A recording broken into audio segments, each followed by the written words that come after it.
اس کو کور بھی کر رہے ہیں اور جو بدلتے ہوئے حالات ہیں اس کو رپورٹ بھی کر رہے ہیں, عوام تک بھی پہنچا رہے ہیں. میں شکر گزار ہوں. ایک تو یہ کہ جو قومی اسمبلی کا اجلاس ہے وہ 7 بجے اب طلب کیا گیا ہے, نوٹیفیکیشن آپ سے شیئر کر لیا گیا ہے, اور میں یہ سمجھتا ہوں کہ سیاسی جو ایک مشاورتی عمل جاری ہے اس حوالے سے کوشش کی گئی ہے کہ آئینی ترامیم کے اوپر مکمل طور پہ کنسنسس ڈیولپ کیا جائے, اور کوشش کی جا رہی ہے کہ ایک جمہوری نظام ہے اور یہ جمہوریت کا حسن ہوتا ہے کہ جس کے اندر تمام سیاسی جماعتیں حصہ لیتی ہیں مشاورتی عمل کے اندر. تو آپ نے دیکھا کہ مولانا صاحب کے ساتھ بھی بلاول صاحب کی بھی ملاقات ہوئی, آج بلاول صاحب وزیر اعظم صاحب کو بھی ملے, اور یہ ملاقاتوں کا سلسلہ پچھلے 2 روز سے جاری ہے, آج بھی صبح سے جاری ہے, اور ابھی بھی بلاول صاحب کی دوبارہ وزیر اعظم صاحب سے ملاقات ہو رہی ہے. اس سے پہلے وہ مولانا کے پاس بھی گئے تھے. پی ٹی آئی کے وفد نے اڈیالہ جیل میں بانی چیئرمین پی ٹی آئی سے بھی ملاقات کر لی ہے. تو دیکھیے یہ نمبرز پورے ہونے کے باوجود اور ہوم ورک کمپلیٹ ہونے کے باوجود کوشش کی گئی کہ جو مشاورتی عمل ہے اس کو روکا نہ جائے اور براڈر کنسنسس ڈیولپ کیا جائے, کیونکہ آئینی ترمیم جب ہوتی ہے تو یہ ہمارا فرض ہے کہ تمام سیاسی جماعتوں کو اس کے اوپر نہ صرف آن بورڈ کیا جائے بلکہ کوشش کی جائے کہ ایک ایک شق کے اوپر سیر حاصل گفتگو کر کے اس کو کسی منطقی انجام پہ پہنچایا جائے. تو یہ جو مذاکرات کا عمل تیزی کے ساتھ جاری ہے اور کافی اس میں پیش رفت ہو گئی ہے. ہماری کوشش ہے کہ آج اس کو ہر حال میں مکمل کر لیا جائے, اور اس حوالے سے میں یہ سمجھتا ہوں کہ اتنی مشاورت کسی بھی قانون سازی پہ آئین کے اوپر جو ترامیم ہے اس پہ نہیں ہوئی جو اب ہو رہی ہے.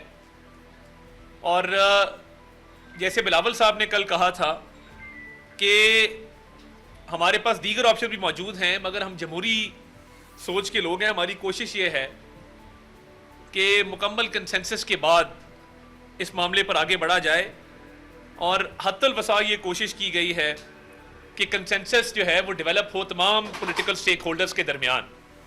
دیگر آپشن موجود ہیں اپنی جگہ پہ اور الحمدللہ نمبرز کا, مگر جو جمہوری معاشرے ہوتے ہیں اور جمہوری سوچ کے جو مالک لوگ ہوتے ہیں ان کی کوشش یہی ہوتی ہے کہ مشاورت اور کنسنسس بلڈنگ میں اپنا کردار ادا کیا جائے. بڑے الزامات لگائے جا رہے تھے, اور میں اس پہ اپنی بات ختم کروں گا, پھر میں حنیف عباسی صاحب کو موقع دوں گا, ہمارے سینئر پارلیمنٹیرین ہیں جس پہ بات کریں گے. دیکھیے خیبر پختونخوا کے صوبے کے اندر آپ کو پتہ ہے قانون تبدیل کیا گیا, رولز کو چینج کیا گیا کہ پولیس آفیسرز کی پوسٹنگ ٹرانسفر پہلے آئی جی کرتا تھا, اور اس ساری جو پولیٹیکل ورکنگ ہو رہی تھی اس دوران ہی علی امین گنڈا پور صاحب نے آئی جی سے وہ اختیارات لے کر اپنے پاس رکھ لیے. مقصد کیا تھا کہ انہوں نے لوگ اپنے بند کیے ہوئے تھے خیبر پختونخوا کے اندر, اور پھر 2 طرح کی پہلے ترمیم کی تاکہ پولیس کو ملوث کیا جائے سیاسی انجینئرنگ کے اندر اور پولیس سے سیاسی کام لیا جائے. آپ لشکر کشی کر رہے ہیں,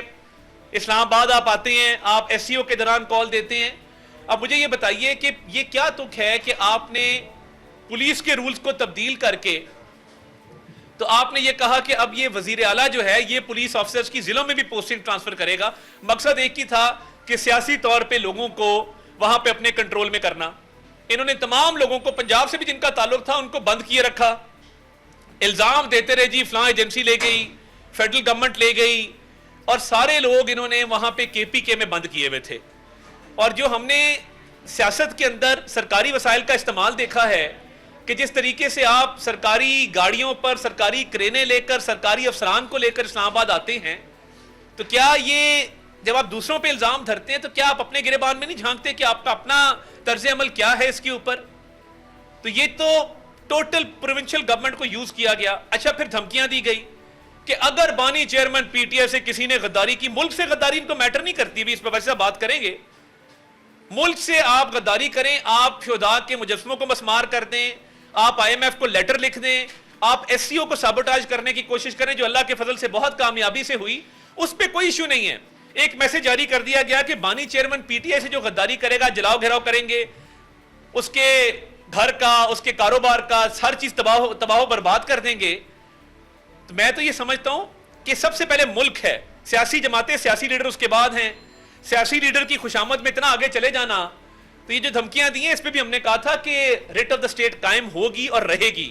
کوئی جلاؤ گھیراؤ کرے گا، کسی بھی ایم این اے کو انگلی تک لگائے گا، اس پہ پرچے بھی ہوں گے اور عبرتناک انجام ہوگا. یہ بالکل کلیئرٹی کے ساتھ ہے. مگر یہ نہ کبھی آئین کو مانا نہ قانون کو مانا. اب یہ جو الزام تراشیوں کا سلسلہ ہے یہ اس لیے ہے کہ ان کو پتا ہے کہ ہمارے نمبر پورے، اور اس لیے اب ہر بندہ اٹھ کے الزام لگا رہا ہے کہ جی فسطائیت ہے، لوگ اٹھا لیے گئے ہیں، فلاں ہو گیا ہے. بھائی اگر لوگ اٹھائے گئے تو آپ 2 دن سے مشاورت مولانا کے ساتھ کس طرح کر رہے ہیں؟ لوگ آ جا رہی ہے، سیاسی گہما گہمی ہے. یہ صرف اس لیے ہے کہ جب نمبر پورے ہیں اور پتہ ہے کہ آپشنز موجود ہیں تو یہ الزام تراشی کی سیاست کی جائے اور ایک سیاسی فیس سیونگ کی جائے. تو میں سمجھتا ہوں کہ نمبر پورے ہونے کے باوجود ہماری خواہش مشاورت کی ہے، کنسنسس کی ہے، اور کوشش ہے کہ اس کے تھرو ہی اس پروسیس کو چلایا جائے. مگر یہ الزام تراشی نہیں ہونی چاہیے. جس اکاؤنٹ سے یہ آرمی چیف کے خلاف ٹویٹس کرتے ہیں اسی اکاؤنٹ سے کبھی زیک گولڈ سمتھ کو بھی کنڈیم کر دیں، کہہ دیں کہ وہ جو اسرائیل کی حمایت کرتا ہے، فلسطینیوں کے خلاف بات کرتا ہے، وہ غلط کرتا ہے. وہ نہیں کریں گے، مگر وہ اکاؤنٹ استعمال ہوگا آرمی چیف کے خلاف، ملکی اداروں کے خلاف. بھائی جو دہشت گردی کا مقابلہ کر رہے ہیں، روز لاشیں اٹھا رہے ہیں، آپ ان کے پیچھے کیوں پڑیں؟ آپ سیاسی عمل کا حصہ بنیں، آگے اپنی بات کریں. بادشاہ صاحب کو میں ریکویسٹ کروں گا کہ وہ اس میں مزید بات کر لی. بسم اللہ الرحمن الرحیم. جیسے منسٹر صاحب نے بڑی تفصیل کے ساتھ آپ کے سامنے بات رکھی ہے، میں تو یہی کہوں گا ایز اے پولیٹیکل ورکر کہ اتفاق رائے کے لیے جو کچھ ہو رہا ہے وہ بہتر ہو رہا ہے. اس ملک کے لیے بہتر ہو رہا ہے، قوم کے لیے بہتر ہو رہا ہے. اور جو اپنے اپنے اداروں میں بیٹھ کے ڈکٹیٹر بنے ہوئے تھے وہ اس کانسٹیٹیوشنل امینڈمنٹ کے بعد پورے لوگوں کے لیے، عوام کے لیے، یہ جو لاکھوں کی تعداد میں مقدمات پینڈنگ پڑے ہیں ان کی طرف دھیان کرنا ہے. نہ کہ حنیف عباسی کا مقدمہ ہو، شہباز شریف صاحب کا مقدمہ ہو، یا مریم نواز کا مقدمہ ہو، نواز شریف صاحب کا مقدمہ ہو، بلاول کا ہو، کہ اس کو اٹھا کر تو پھر ہم نے 6 سرخیوں میں اپنا نام کمانا ہے.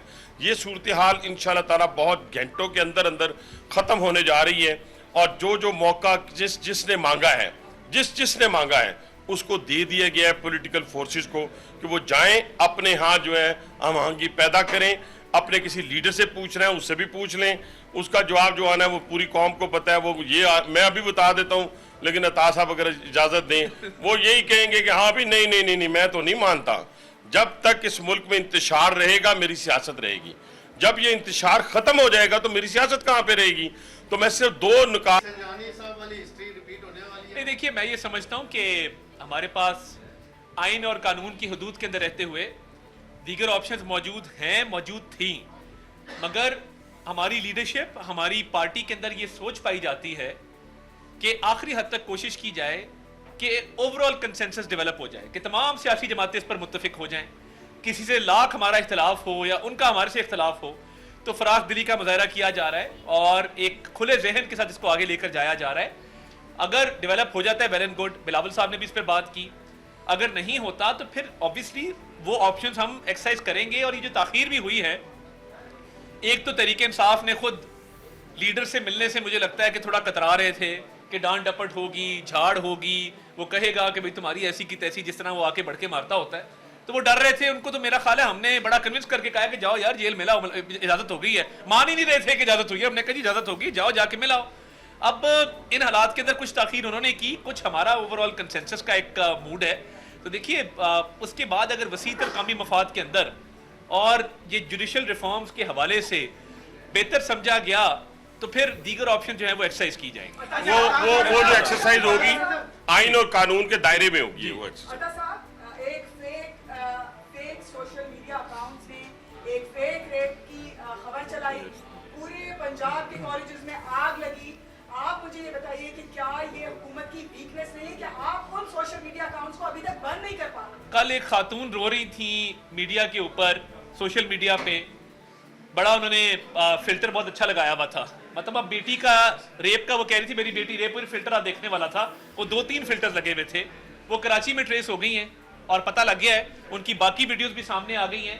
یہ دیکھیے یہ جو جھوٹا پروپیگنڈا پھیلایا گیا، دیکھیے ہم جمہوری ذہن کے لوگ ہیں. ہم اگر سٹوڈنٹس کے خلاف زیادہ سختی کرتے، آنسو گیس لاٹھی چارج کرتے. میں خود سٹوڈنٹ لیڈر ہوں. میں نے مشرف دور کے اندر 1 سال سڑکوں پہ گزارا اور ہمارے ساتھ یہ سارے لوگ ہوتے تھے، فاروق حبیب اور